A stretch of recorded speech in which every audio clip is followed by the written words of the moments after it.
الذين يأكلون الربا لا يقومون إلا كما يقوم الذي يتخبطه الشيطان من المس ذلك بأنهم قالوا إنما البيع مثل الربا وأحل الله البيع وحرم الربا فمن جاءه موعظة من ربه فانتهى فله ما سلف وأمره إلى الله أولئك أصحاب النار هم فيها خالدون يمحق الله الربا ويربي الصدقات والله لا يحب كل كفار أثيم إن الذين آمنوا وعملوا الصالحات وأقاموا الصلاة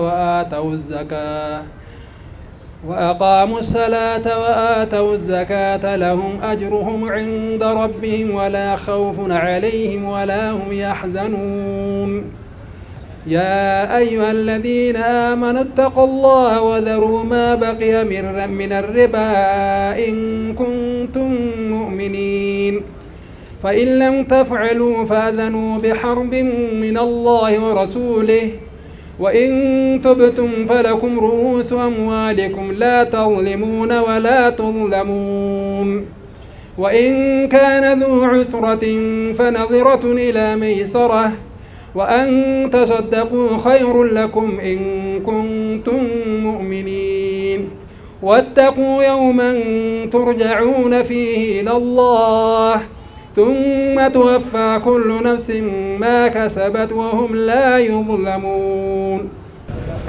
يا ربي بانكي كنا بانكي بركة بانكي قدنا يا ربي نقول نولي هواسا إرا فيدمو كإتفيدمو كملكي غند مراتو إتين أرغتو يا ربي نقول أمة ملتو أمة قدتو يا ربي نقول أمة نعمة وان أرغتي غلطون فتو كوانا فقرتني ربي نقافتو يا ربي نتازيس نعمة وان نوكنتي سفان نقول إكافة يا ربي ندبل إجتيت رحمتاتي يا رب نلالي ملكي غند لماني يا رب ولدت نقبي أول متي تينتنا أول متي غرتني ملكي نقولي كنمني مرتو إرت والدرقم يا رب نقولي كولدرقم مو خيري مراكي سأرقتو يا رب نقولي السلام عليكم ورحمة الله وبركاته إجا قلب الرنوان بسا إجا قلب الرنوان بسا ربي نغان نقول نغان نقول حماد نقول طلع الدين نقول بيجا كينيا بيجا نغان نقول كنو جرى كان لدي ربين أمتا ولسان قلچه نما بيجاول انجراتو هاغور نما بيجاول انجراتو هاغور بكم جنة والله لرب التاغوت. السلام عليكم ورحمة الله وبركاته.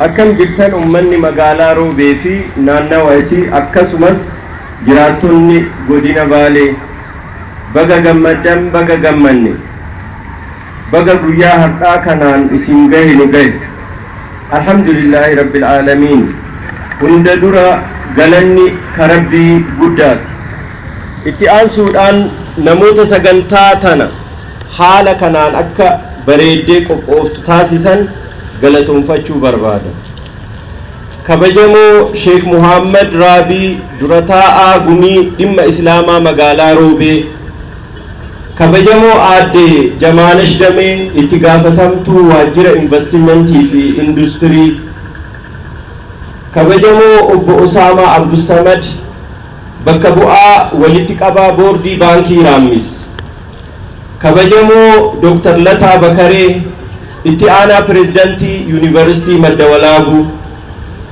كبجمتوتا هوغنتوتا اولآنا بلچينسا مغالا روبي كبجمتوتا علماءوتا مانغدوتا في أبوتي غدا كبجمتوتا أبوتي أكسيونا بانكي راميس كبجمتوتا في جالتمتوتا أمتا باليتي في مغالا روبي كبجمتوتا هرماتوتا سغنتا كان هنداف waamicha baankiin raammis kana kabajuudhaan yeroo keessan qaalii aarsaa gootanii asitti waan argamtaniif kabajaa fi ulfina guddaa isiniif qabu ibsa. Guyyaa guddaa jaalatamaa kana ummata jaalatamaa kana jiddu dhaabbadhee baankii Raammis bakka bu'ee yoo dubbadhu gammachuun kiyya daangaa hin qabu. Isin dura dhaabbadhee dubbachuun anaaf ulfina guddaadha. Baankiin Raammis hawwii guddaadhaan eegaa turtan guyyaa kana geettee arguu keessaniif irra deebi'ee baga gammaddan isiniin jechuu barbaada. Baankiin keessan baankiin Raammis torban tokko dura eebba guddaadhaan magaalaa Finfinneetti ifatti hojii jalqabee jira.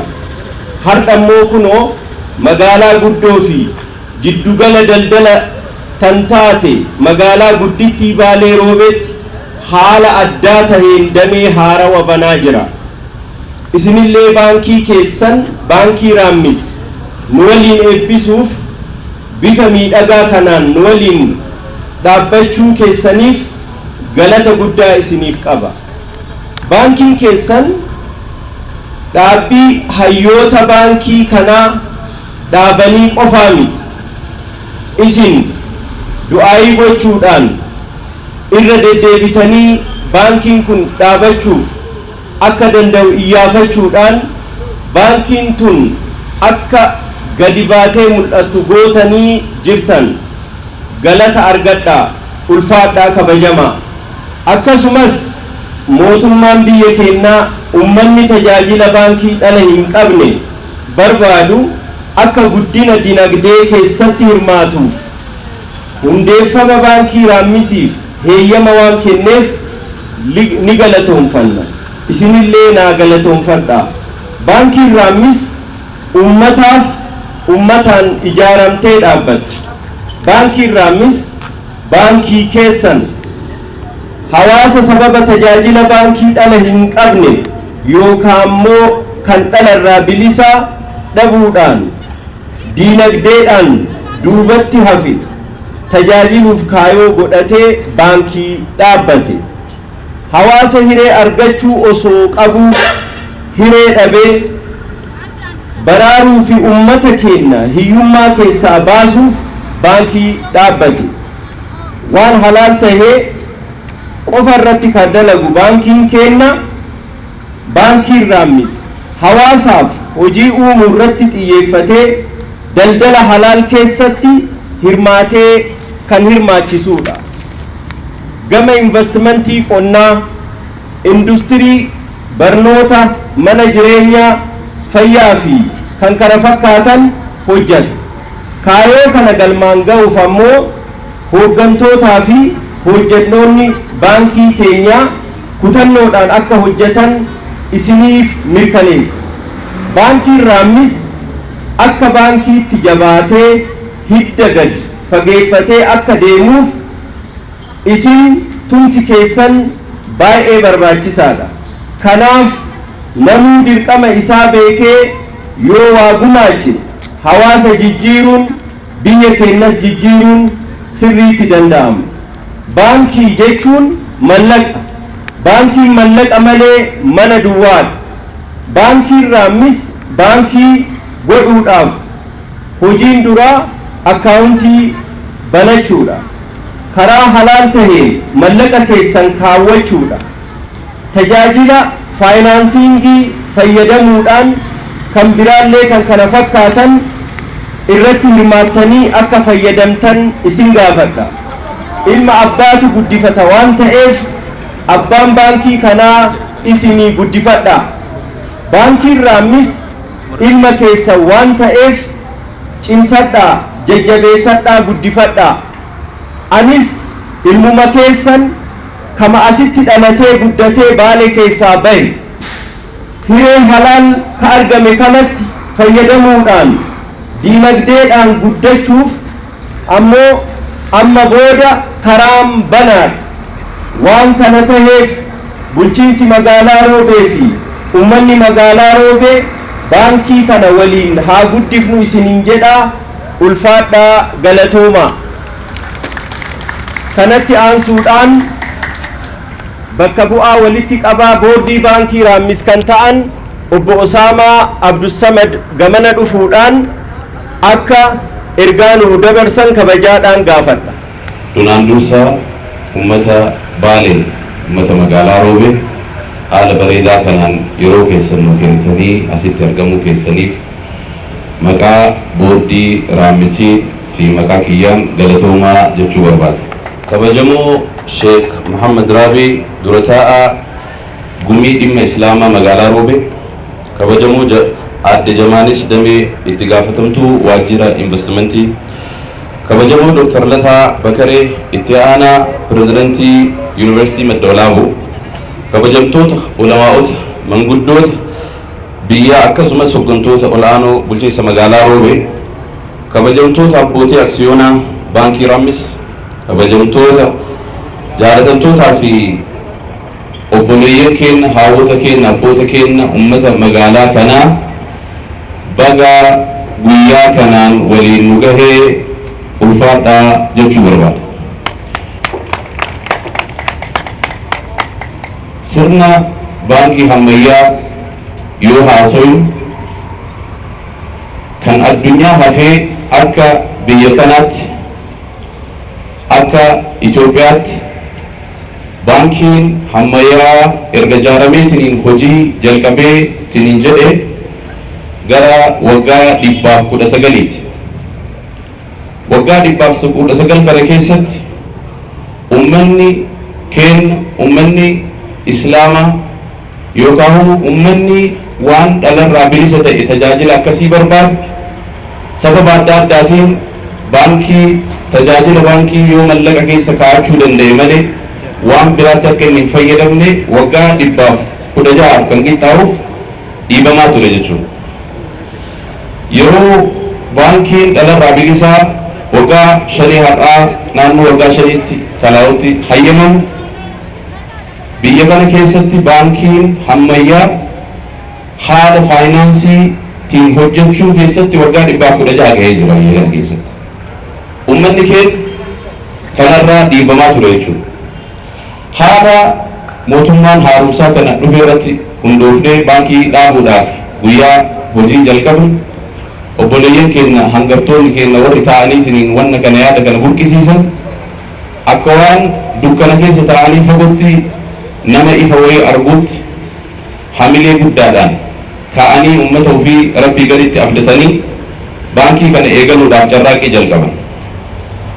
Waggaa 3 har'aa baankii kana bu'uuressuudhaaf uummata keenya godina Baaleetiin gahuudhaaf wayita nu dhufnu yaada qofa ture. Abboonni keenya, ulamaa'onni keenya, obboleewwan keenya guyyaa har'aa kaleessarra dhaabatanii warri ilaalan, warri argan nu wajjin dhaabachuudhaaf yaada qullaa harkaa kan jirre waan manaama fakkaatu itti himnee nurraa fudhatanii kennaa dhugaa gooneetiniin bor guyyaa san argina jedhanii nu bira dhaabbatanii jara san na haa galatoomfattanii barbaada. Ulfaadhaa galatoomaa jechuu barbaada. Baankiin Raammis torbaan laman guunne erga hojiitti seene jechuudha. Waggaa dheeraa 3 kana keessatti haala salphaanii miti kaas gahame jechuudha. Haa ta'u malee har'a guyyaa har'aa kan guyyaa bareedaa akkanaa kan arguudhaaf aarsaan kafalame sun uummata kanaaf kaleessa dhiibamaatiin ture biyya kana keessatti mirga isaa walqixxummaadhaan seera faayinaansii keessattii fi mirga isaa kamiyyuu waan faayinaansiidhaan walitti rarra'u hunda irrattiyyuu qooda gahaa akka inni baatuuf baankiin keenya kun waan isarraa eeggamu hunda akka bahu asirratti waadaa galuu barbaanna jechuudha. Kuni garuu ka ta'uu danda'u yoo uummanni kun baankii kana bira dhaabbatee baankii kana akka inni dagaagee lalisee dhaloota boriitiif darbutti bira dhaabbateetiin kunuunse qofa waan ta'eef nuti ilmaan keessan waan dandeenye goonee jirra. Har'a baankii kana ijaarree asin geenne osoo hin ta'in baankii keessan ilma keessan ka isin kaleessa yaada isaa dhugaa gootan san isin kennuuf dhufne waan ta'eef nurraa fudhattanii uf biratti kunuunsitanii guddiftanii akka itti tajaajilamtan amaanaa jechuu barbaada. Ulfaadhaa galatoomaa waan na dhageeffattaniif.